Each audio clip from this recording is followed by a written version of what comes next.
দামি উপজেলা নির্বাচন বয়কট করুন, বর্জন করুন।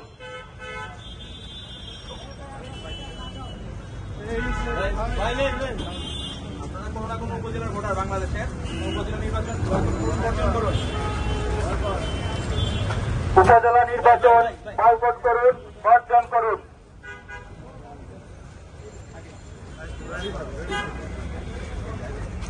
অবৈধ এবং ভুয়া উপজেলা নির্বাচন বয়কট করুন, বর্জন করুন। বিএনপির সালাম নিন, উপজেলা নির্বাচন বয়কট করুন, বর্জন করুন।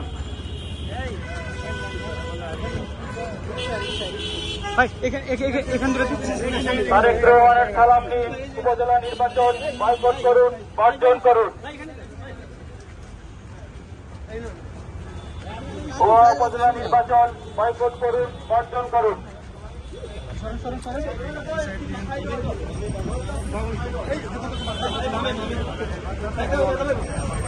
উপজেলা নির্বাচন বয়কট করুন, বর্জন করুন।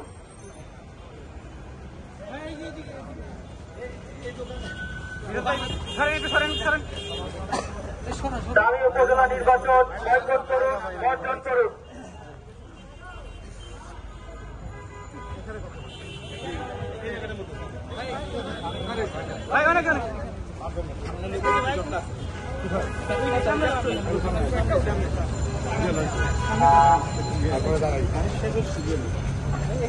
দেশনায়ক জনাব তারেক রহমানের সালাম নিন, আসন্ন উপজেলা নির্বাচন বয়কট করুন, বর্জন করুন। তারেক রহমান বীরের বেশে আসবে ফিরে বাংলাদেশে। আসন্ন ভুয়া উপজেলা নির্বাচন বয়কট করুন, বর্জন করুন।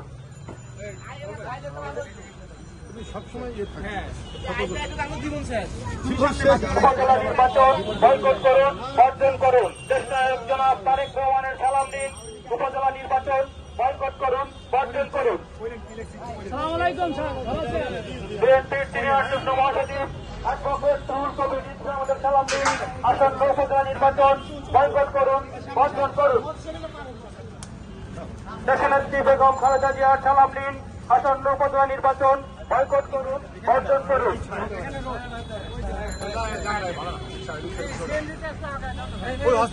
দাবি নির্বাচন বয়কট করুন, বর্জন করুন। উপজেলা নির্বাচন বয়কট করুন, বর্জন করুন।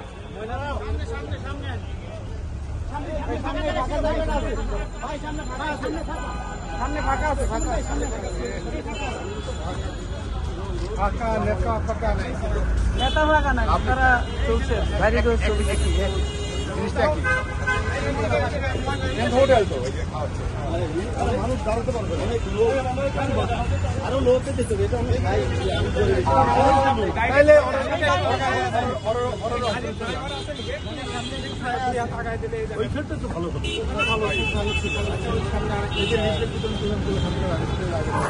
ভাই এখানে দিলেন, এখানে ছায়া আছে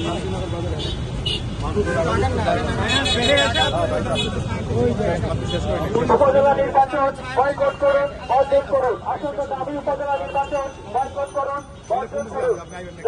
জনাব তারেক রহমানের সালাম নিন, দাবি নির্বাচন বয়কট করুন, বর্জন করুন।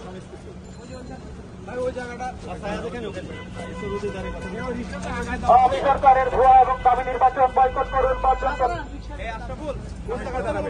দেশনায়ক জনাব তারেক রহমানের সালাম নিন, ভুয়া এবং উপজেলা নির্বাচন বর্জন করুন এবং দাবি উপজেলা নির্বাচন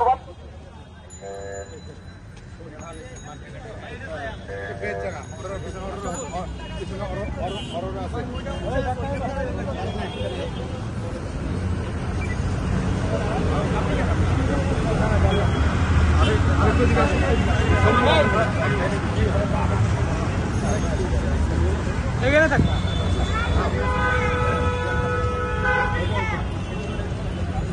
সংগ্রামী ভাই ও বোনেরা, আপনারা জানেন 4 দফা উপজেলা নির্বাচন অনুষ্ঠিত হচ্ছে। এই নির্বাচন সম্পূর্ণরূপে ভুয়া জালিয়াতির নির্বাচন। এই নির্বাচনে জনগণের কোনো ভূমিকা নেই। এই নির্বাচন সম্পূর্ণরূপে একটি জনগণকে প্রতারণা করার নির্বাচন। তারা নিজেরা নির্বাচন করছে। আপনারা জানেন এই নির্বাচনে একজন বলছেন কেউ যদি আমার প্রার্থীর বিপক্ষে ভোট দেয় তাকে এলাকায় থাকতে দেব না, কারো হাত পা ভেঙে দেব, এই ধরনের কথা এই উপজেলা নির্বাচনে তারা করছে। কারণ আজকে যারা ক্ষমতায় আছেন তারা দখলদার সরকার, তাদের জনগণের কোনো ম্যান্ডেট নেই, তারা জনগণের ভোটে নির্বাচিত নয়, তাই জনগণের ভোটের তাদের দরকার হয় না।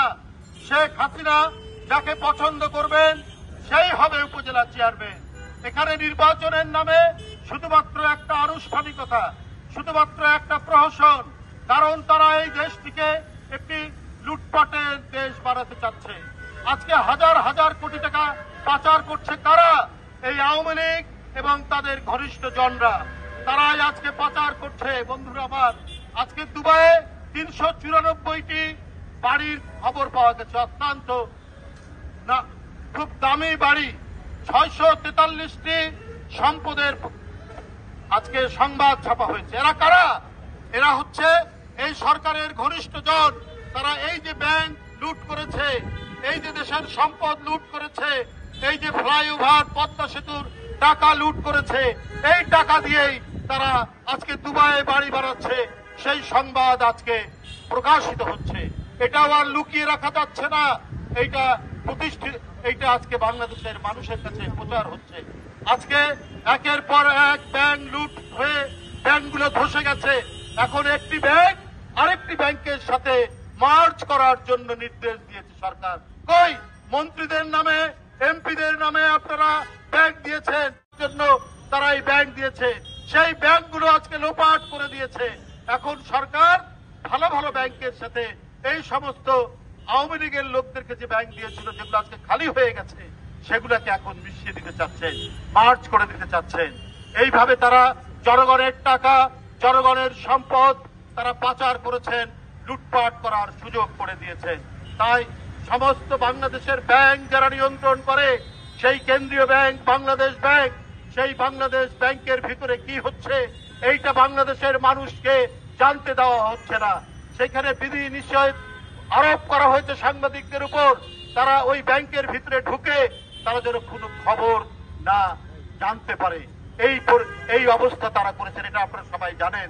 একজন বিখ্যাত অর্থনীতিবিদ বলেছেন যে বাংলাদেশ ব্যাংকের ভিতরে একটা বড় ধরনের নাশকতা হয়েছে।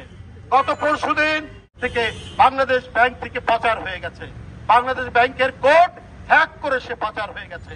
এর কোনো উত্তর নেই, এই উত্তর দিতে পারে না সরকার, কারণ নিজেদের লোকদেরকে, নিজেদের মানুষদেরকে লুটের সহযোগিতা করার জন্য তিনি আজকে এই অবস্থা তৈরি করেছেন।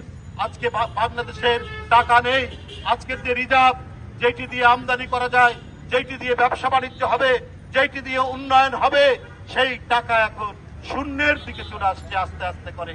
এর কি জবাব দিবেন শেখ হাসিনা? এর জবাব তিনি দিতে পারবেন না, কারণ তার লোকেরাই এই লুটপাট করেছে। আজকে অভাবী মানুষ ঠোঙাই করে, কাগজের ঠোঙাই করে কোন রকমে কয়েকটি শাকসবজি নিয়ে বাড়িতে যায়, মাছ কিনতে পারে না, মাংস কিনতে পারে না।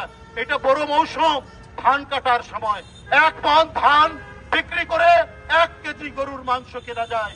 এই শেখ হাসিনার আমলে এই পরিস্থিতি এখানে তৈরি হয়েছে। বন্ধুরা আমার, চারিদিক থেকে ব্যর্থ এই সরকার সম্পূর্ণ ব্যর্থ হয়ে গিয়ে এখন গোটা জাতিকে ফতুর করার জন্য একের পর এক আর্থিক খাত, সামাজিক খাত, প্রত্যেকটি খাতে এখন প্রচন্ড নৈরাজ্য বিরাজ করছে। শিক্ষা খাত, আপনার জিপিএ প্লাস আর জিপিএ কি গোল্ডেন প্লাস, এগুলোর ছড়াছড়ি আগে আমরা কখনো দেখিনি। আপনার কোয়ালিটি শিক্ষার তৈরি না করে এই যে যারা জিপিএ প্লাস পাচ্ছেন, এরা কেউ উচ্চ শিক্ষার জন্য বিশ্ববিদ্যালয়, ইঞ্জিনিয়ারিং কলেজ, মেডিকেল কলেজে ভর্তি হতে পারছে। এটা দেখানো হচ্ছে যে আমরা অনেক পাস করায়, অনেক আমাদের আমলে জিপিএ প্লাস পাচ্ছে। আসলে আপনার শিক্ষার মান, গুণগত মান নিচে করে দিয়েছে, অত্যন্ত নিচে করে দিয়েছেন। রাজনৈতিক উদ্দেশ্যে এই সমস্ত করা হচ্ছে, এই জিপিএ প্লাসের ছড়াছড়ি করা হচ্ছে বলে আজকে জনগণ এটা বিশ্বাস করে। এখানে প্রকৃত শিক্ষা নেই। আজকে পাঠ্যপুস্তকগুলো ফুলে ভরা, পরীক্ষা দিয়ে কখনোই একটি শিক্ষিত জাতি হতে পারে না। গোটা জাতিকে পঙ্গু করার জন্য ওরা শিক্ষাকেও ধ্বংস করেছে, যেমন লোপাট করেছে তারা অর্থনৈতিক খাতকে। তাই বন্ধুরা আমার, এদের প্রত্যেকটি কর্ম সম্পূর্ণরূপে জনগণ বিরোধী। এদের কোনো নির্বাচন নয়। ওরা যেমন 7ই জানুয়ারির নির্বাচন একটি প্রহসন দামি নির্বাচন করেছে, ঠিক তেমনি ভাবে ওরা উপজেলা নির্বাচনও করতে চাচ্ছে দামি। নির্বাচন করার দরকার কি? শেখ হাসিনা যাকে ঘোষণা দেবেন সেই হবেন উপজেলা চেয়ারম্যান। সুতরাং ওই নির্বাচন আসুন, আপনারা যারা ঢাকায় থাকেন বা যারা গ্রাম থেকে এসছেন, উপজেলা থেকে এসছেন, আপনারা আপনাদের আত্মীয় স্বজন, আপনাদের বাবা মা, আপনাদের ভাই বোন, আপনাদের এলাকার লোকদেরকে বলবেন এই শেখ হাসিনার দামি নির্বাচনে কেউ যেন অংশগ্রহণ না করে, সেই দিকে আপনারা খবর পাঠাবেন। এটাই হচ্ছে আমাদের বক্তব্য। আমরা জনগণের পক্ষ থেকে এই অবৈধ সরকারের দামি নির্বাচন বর্জনের আহ্বান জানিয়ে আমার বক্তব্য শেষ করছি। ধন্যবাদ।